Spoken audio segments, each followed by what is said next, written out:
Kalau siapa yang tak sebut Bismillahirrahmanirrahim ketika Fatihah, tidak sah Fatihahnya. Tu dalam mazhab Syafi'i lah. Beza dengan mazhab Maliki. Mazhab Maliki tak ada Bismillah. Mazhab Hambali, mazhab Hanafi, Bismillah ada, tapi dalam sembahyang baca slow. Jadi kita seorang saja mazhab yang baca derah.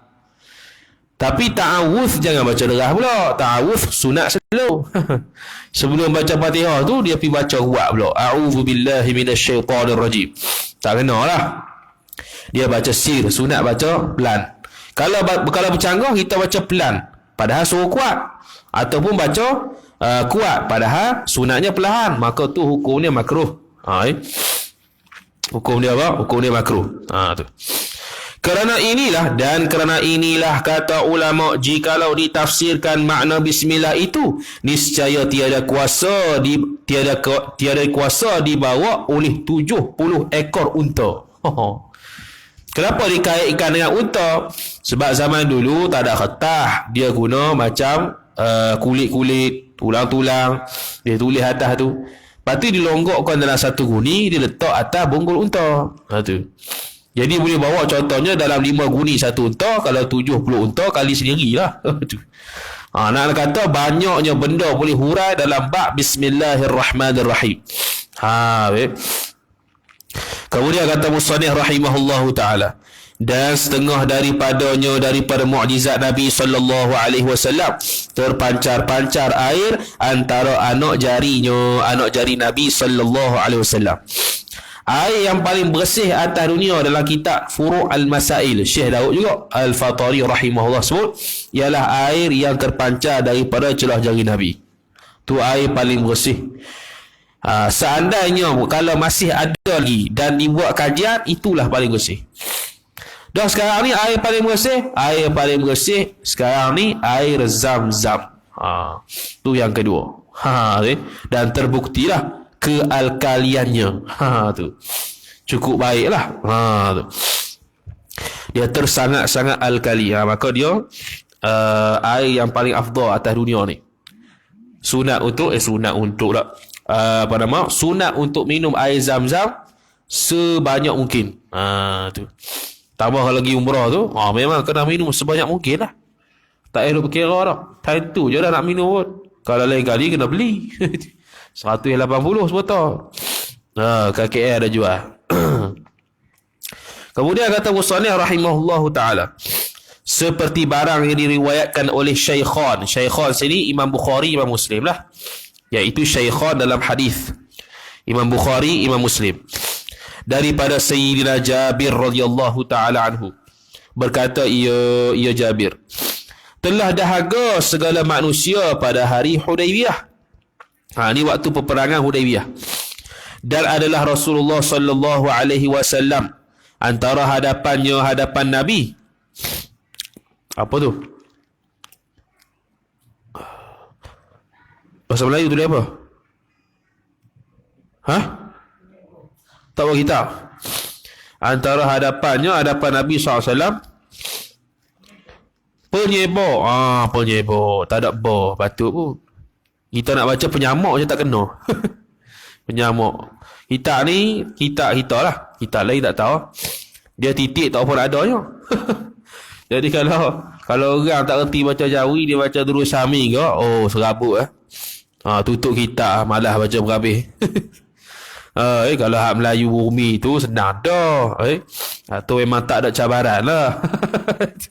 Ada kita Jawi jadi gila. Penyebok air daripada kulit. Yang ni diperbuat daripada kulit kambing biasanya. Dia kulit kambing, dia ada satu nama berjana namanya qirbah. Yang orang Arab gunalah. Kalau Malaysia tak ada tu. Qirbah ni kulit kambing yang dibuang kulit kambing tu, pas sembelih dibuang kulit kambing. Lepas tu dijahit tepi-tepi tu jadi bekah. Lepas tu letak air dalam tu dia panggil qirbah. Tu biasa kitab fiqh adalah. Sekian-sekian qirbah. Qirbah tu lah, kulit kambing yang dijahit sampai jadi bentuk bekah berjana. Besar lah. Biasa orang bawa untuk musafir. Dia letak kat unta. Kemudian kata musannif rahimahullahu taala, tempat ia Nabi sallallahu alaihi wasallam mengambil air sembahyang.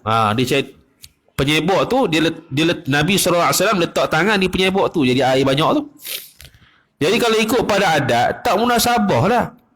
Penyebok hak kecil tu boleh dimanfaatkan oleh seluruh sahabat yang perang. Sehingga dikatakan kalau sahabat nak mandi pun semua cukup. Hak ni bukan nak mandi, nak ambil wuduk ya. Kata musannif rahimahullah subhanahu wa ta'ala, maka datang segala mereka itu sahabat kepada Nabi sallallahu alaihi wasallam, dan hampirlah bahawa adalah mereka itu sahabat berteriak seperti kanak-kanak.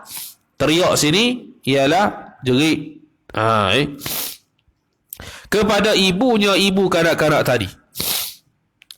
Sebab apa?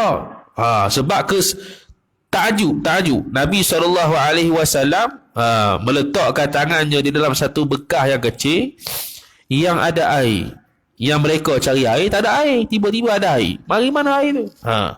Mari daripada celah jari Nabi SAW. Maka datanglah dan sonya telah hampir bagi jadi gitu. Jadi gini ya, teriak sini makna menangis ya, betul? Betul. Jadi teriak tu makna menangis seperti kanak-kanak pada ibunya. Dan sonya telah hampir bagi menangis. Nak hampir menangis dah, tak ada air ni. Tu teriak tu makna teriak menangis tu. Dia ada teriak mana jerit, ada teriak mana menangis. Kalau teriak mana menangis ni, dia menangis kuat. Tu istilah dia. Maka sabda Nabi sallallahu alaihi wasallam, apa padahal kamu? Apa padahal kamu? Yakni apa yang terjadi pada kamu ni? Duk menangis ni. Hampir menangis dia kata. Hampir menangis. Maka sembah mereka itu sahabat, ya Rasulullah, tiada pada kami air, barang yang kami mengambil air sembahyang dengan dia dengan air. Kami nak ambil air sembahyang, tapi air sembahyang tu kami nak ambil tak ada air. Air tak ada. Jadi kalau ikut hukum fiqh, bila tak ada air kena cari dulu. Bukan terus tayamum Lepas tu adalah dia punya jarak tu kena ngaji kitab fiqh lah pula. Jarak ambil jarak untuk cari air.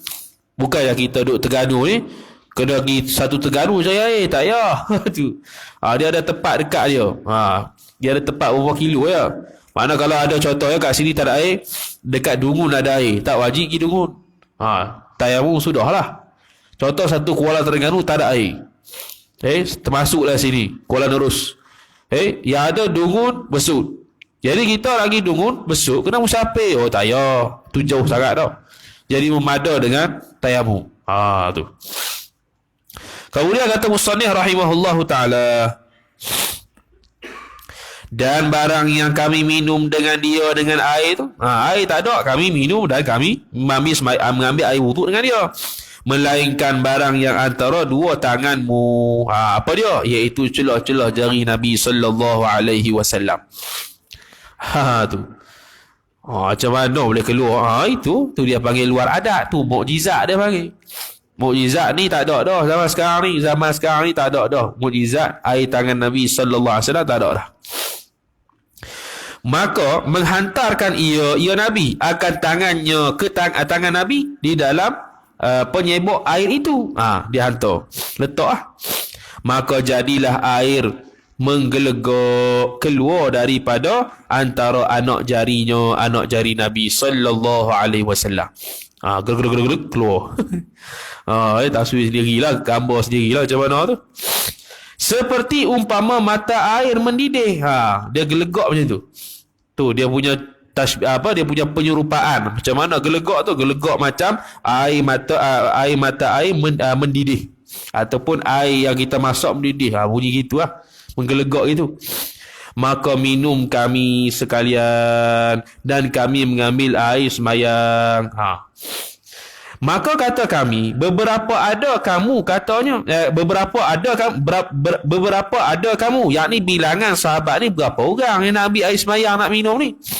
Kata sahabat tu, jikalau ada 100,000, niscaya memadai akan kami.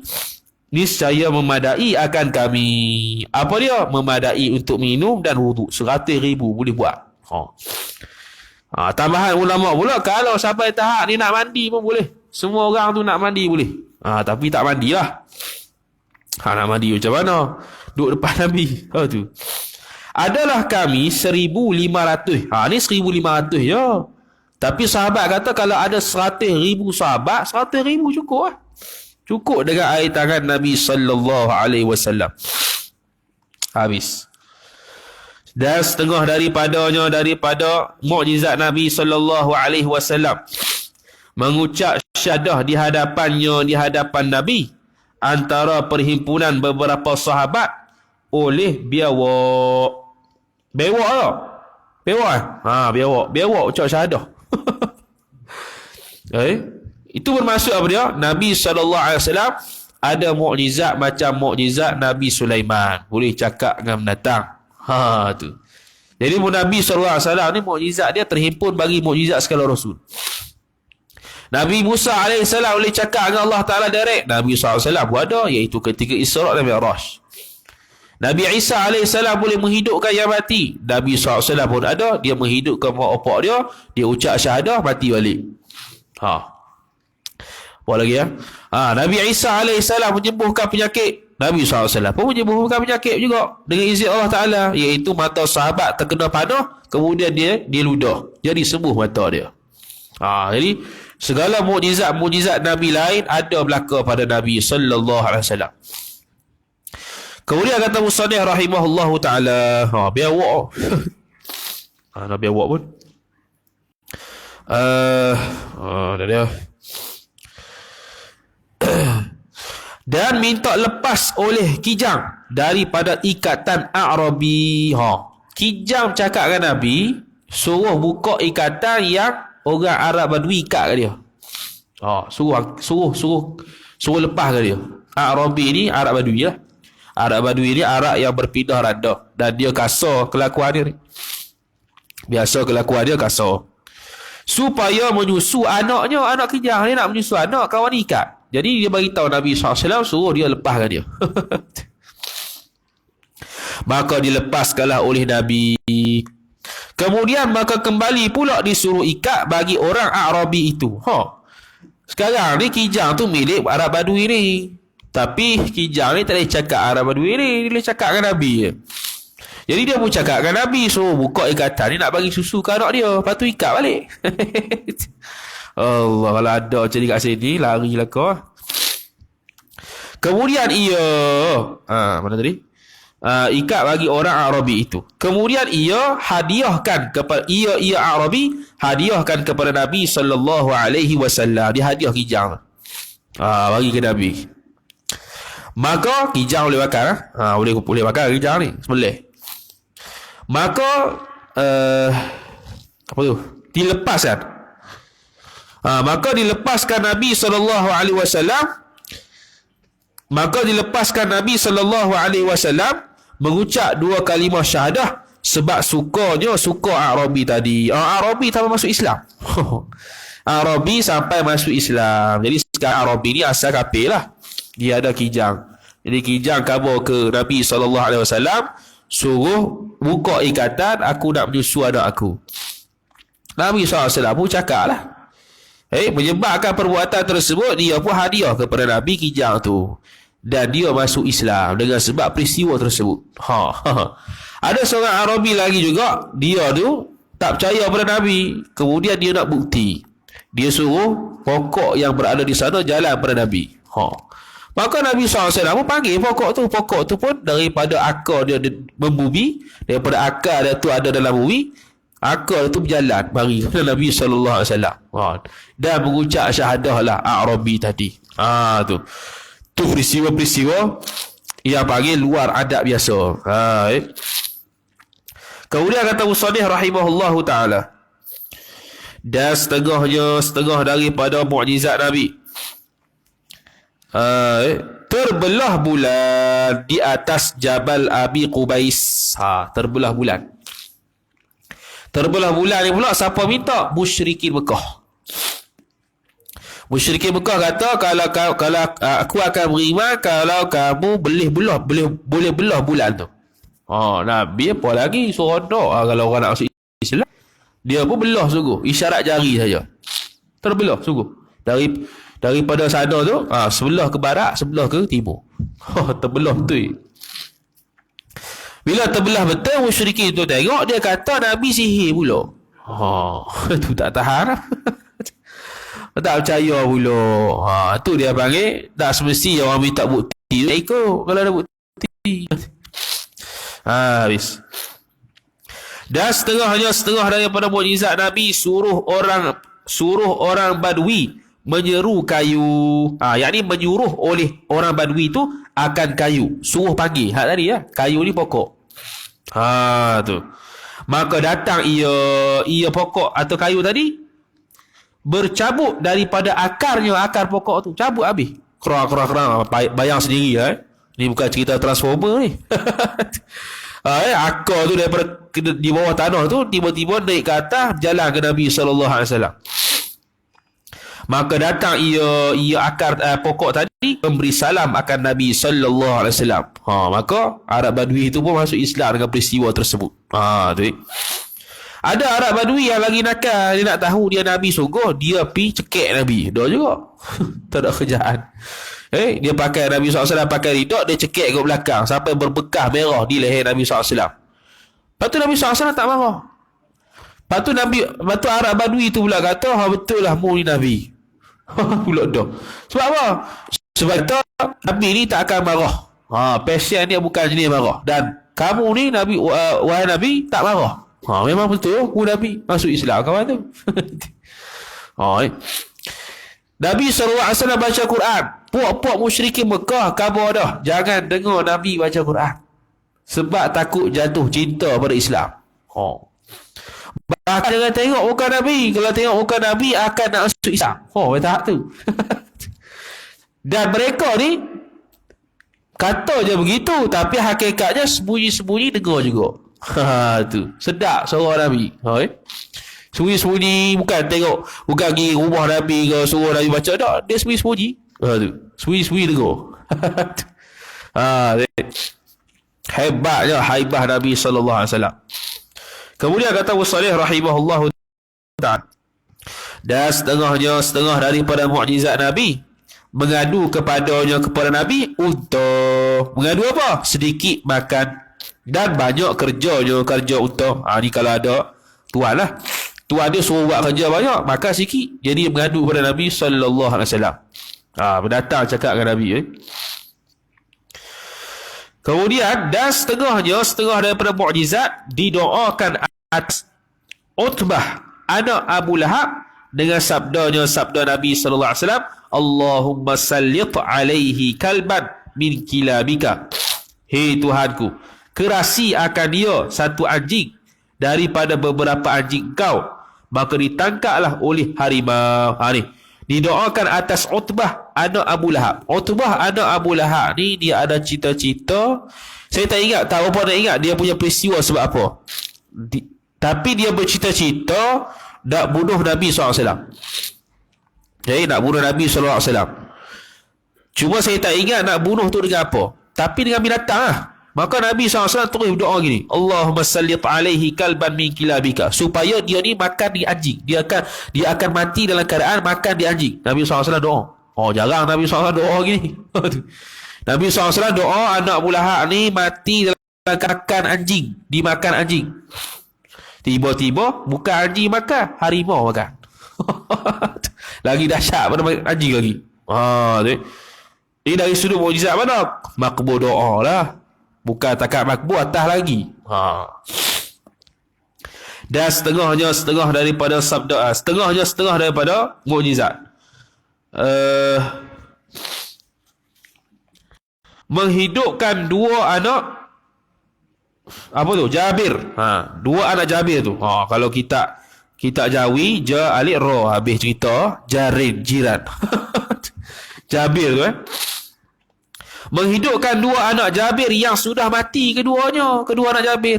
Ni salah satu mukjizat Nabi Isa.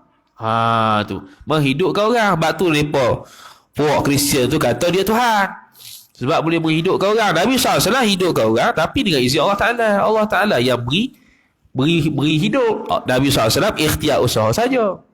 Tu kalau akidah. Tu ya. Yang sudah mati, maka hidup ia kedua orang tadi, seperti bangun daripada tidur. Apa? Bangun sungguh.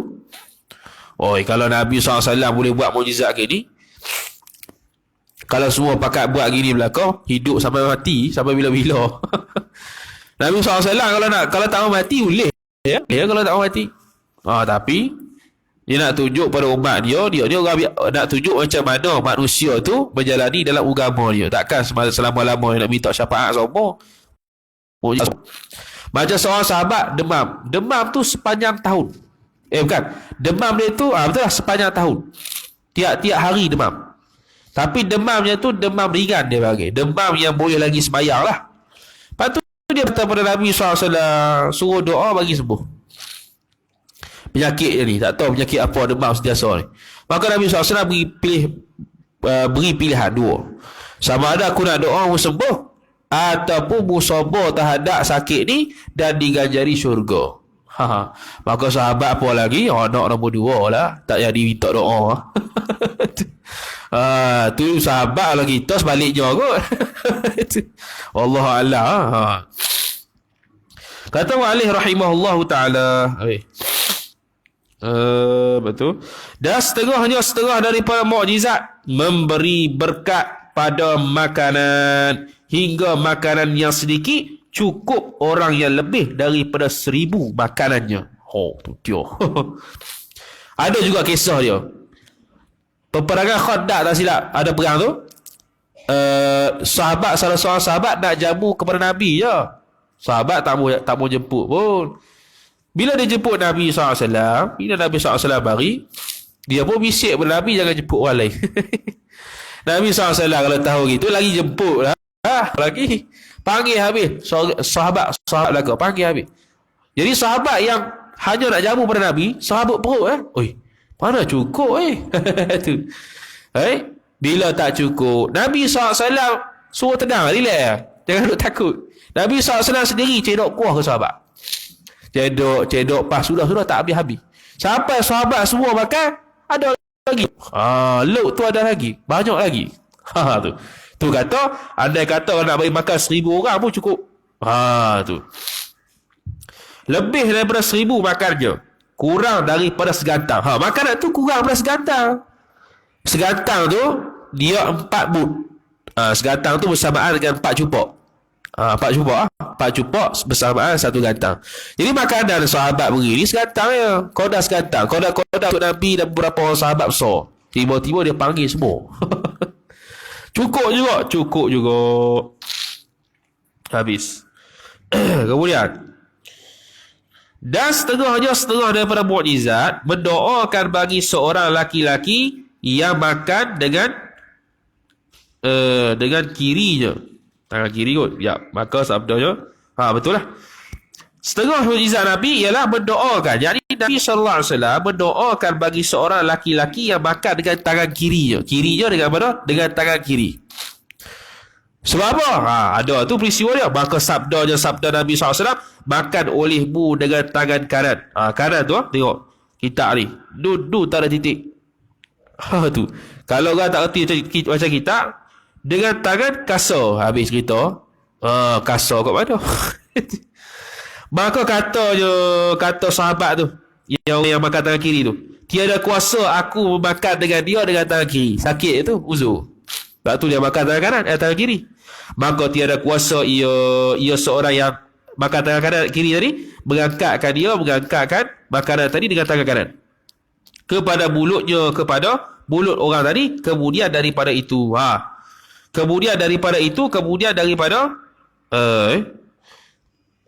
maka tiada kuasa ia mengangkatkan dia. Kemudian daripada itu, tak kena tu. La'alla sawak kan gini. Maka kuasa ia, bolehlah. Kuasa ia orang yang makan tangan kiri tadi, mengangkatkan tangan kanan kepada mulutnya seorang, kemudian daripada Nabi. Gitu. Tu. Dia terlebih tidak tu habis. Dan setengah daripada Nabi sallallahu alaihi wasallam mengembalikan mata Qatadah yang sudah keluar biji matanya. Ni ketika perang. Tak keluar biji mata. Nabi SAW letak balik. Tu. Letak balik tu, bila letak Qatadah tengok, penglihatan dia lebih jelas daripada sebelum ni. Tu. Jadi kalau sekarang ni ada Nabi SAW, kita minta dia ludah, tak payah pakai spek mata dah. Terang tak ada dah orang buat spek mata. Tu. Tapi ada lah amalan untuk elok daripada buta, ada lah. Ada. Dia masa azan panjang kot doa tu pun. Tu. Masa azan tu asyhadu anna Muhammadar Rasulullah. Dia ada doa dia panjang Lepas tu kucuk mulut, lepas tu letak atas, lalukan atas mata. Ada. Tu elok untuk buta. Bukan je rambut buta. Rambut lah, rambut nampak lagi. Buta saja. Kemudian kata musannif rahimahullahu taala, mengalir ia mata tu pada pipi Qatadah terjatuh. Kalau bahasa Amba lah, terjengui keluar, dia terkeluar itu, meleleh ke pipi. Lepas tu dia bawa masuk balik. Maka mengambillah dengan tangan Nabi SAW yang mulia. Dia ambil. Dimasukkan kepada mata Qatadah. Maka disapunya mata tadi. Maka jadi baiklah pada ketika itu jua. Tak ada dah nak kena tunggu 2 minggu ke 3 minggu. Tak ada. Tu. Kalau kita buat lasik je dah juga, nak kena pakai spek mata hitam dulu. Tu. Ni tak ada, terus sembuh. Tak ada khilaf dah. Tu. Dan terlebih cerah daripada dahulu. Lebih cerah, terang. Tak ada power, lebih terang lagi daripada sebelumnya. Tak ada rabu-rabu dah, silau-silau tak ada. Dan tiada sakit selama-lamanya. Bukan takat terang tak sakit, mata tu tak pernah sakit selama-lamanya. Tapi sakit lain lah mati tu, tak sakit mata lah. Tu. Dan setengahnya, banyak juga cerita mukjizat ni. Setengah daripada mukjizat Nabi SAW menyapu Nabi SAW dengan tangan Nabi akan betis Abi Rafi'. Betis Abi Rafi' ni waktu perang ni kena padah. Dan sonya telah padah. Telah kena padah lah betis tu. Maka jadi baik ketika Nabi SAW letak tangan. Sembuh lalu. Tapi Nabi SAW meninggal dunia, wafat dengan sebab kesan racun. Ada. Nabi SAW pernah termakan makanan yang diracun. Makanan tu cakap ke Nabi, jangan makan, ni kena racun. Dan Nabi dah makan dah sikit. Tu. Dan kesan racun tu berada pada ketika wafat Nabi SAW. Baru mari. Tu. Dan setengah daripada mukjizat Nabi SAW mendoakan bagi Anas bin Malik dan panjang umur. Dan tu la'alla sawab, tak ada lah. Mendoakan bagi Anas panjang umur Anas. Dan banyak harta Anas. Dan anaknya Anas. Memang sungguh panjang umur. Tapi yang sahabat yang paling panjang umur namanya Ibnu Tufail. Dia sahabat terakhir yang meninggal. Dan Sayyidina Anas bin Malik memang ada banyak anak, puluhan ratusan anak, tak ingat ada berapa. Memang berlambak sungguh. Sesuai dengan doa Nabi SAW. Seperti demikian, maka adalah seperti demikian itulah. Maka adalah Anas itu seperti demikian itulah. Demikian Nabi SAW doa, banyak anak, banyak harta, panjang umur. Memang berlaku sungguh. Cuma dari sudut panjang umur, Ibnu Tufail lah sahabat yang paling terakhir lah yang wafat. Dan setengah daripada mukjizat Nabi SAW, diambil satu genggam pasir, maka dilontar pada muka seteru. Surah Yasin tu ayat 9. Nabi SAW nak berhijrah. Kalau keluar rumah nampak lah. Dia pun ambil apa tadi? Ambil satu gegam pasir, lepas tu isyarat balik. Bukan balik depan muka mereka, isyarat balik. Kalau tu Nabi SAW lalu, mereka tak nampak. Tu macam halimunan lah. Tak nampak. Kemudian kata Musannif rahimahullahu ta'ala, maka jadilah apa tu?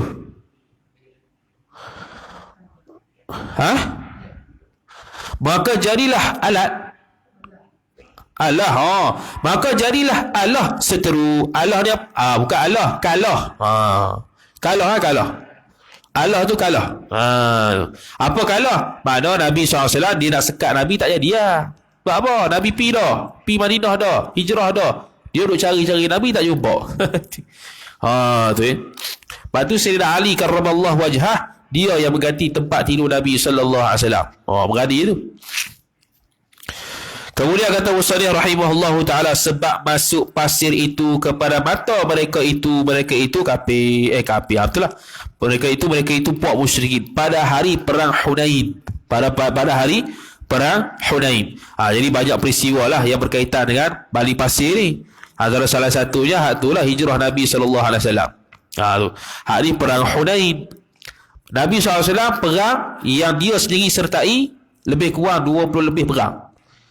Kalau perang secara keseluruhan tanpa Nabi sertai ada ratusan perang. Jadi dalam ratusan perang tu kita tak kira lagi ada yang besar ada yang kecil, dan Nabi SAW hanya menyertai 20 lebih saja. 20 lebih kurang. Dia bukan semua dia sertai. Ada yang wakil sahabat ya. Tu dan setengah daripada mukjizat Nabi sallallahu alaihi wasallam dikaruk-karuk oleh laba atas Nabi pada gunung di dalam lubang gua Bukit Thur. Peristiwa Nabi hijrah. Laba-laba tu laba-laba lah. Laba-laba spider. Dia buat sarang. Nabi SAW masuk dalam gua, jadi puak musyrikin duk kejar. Jadi kebiasaannya bila ada sarang laba-laba, mana orang tu tak ada penghuni. Jadi bila Nabi SAW dengan Abu Bakar As-Siddiq radhiyallahu ta'ala anhu masuk, jadi laba-laba buat sarang. Bila musyrikin mari, tak ada orang ni. Apa? Laba-laba ada, ditutup habis gua. Dalam fiqh sarang labah-labah tu khilaf ulama najis ke tidak. Tu kalau fiqh lah labah-labah. Satu lagi kitab ta'lim muta'alim tariqat ta'allum menyebutkan kita ni kalau boleh kena elok sarang labah-labah ada dalam rumah, sebab dia tidak menarik rezeki masuk. Labah-labah atas-atas juga. Tu biasa atas-atas. Kalau saya panggil sawang. Sawang rumah. Kena sawang habis rumah. Mana labah-labah tu kita tolak habis. Habis lah. Bagi tak ada. Tu dalam kitab tu lah. Antara penolak rezeki ialah ada sarang labah-labah. Dan kalau kita sentuh sarang labah-labah tu khilaf najis ke tidak, pandangan muktamad suci. Khilaf najis tu sebab apa? Sebab dia buat sarang tu mari daripada perut dia benda tu. Jadi khilaf lah, daripada perut ni najis ke tak? Kita bincang pula dah dia ni najis ke tak dia ni. Dia ni asal spider ataupun labah-labah ni najis ke tak, khilaf pula. Dia najis ke suci bila dia mati. Khilaf pula, pandangan muktamad kata najis. Tapi disebabkan labah-labah tu dia buat sarang tu daripada air liur, bukan daripada dalam perut, maka air liur suci lah.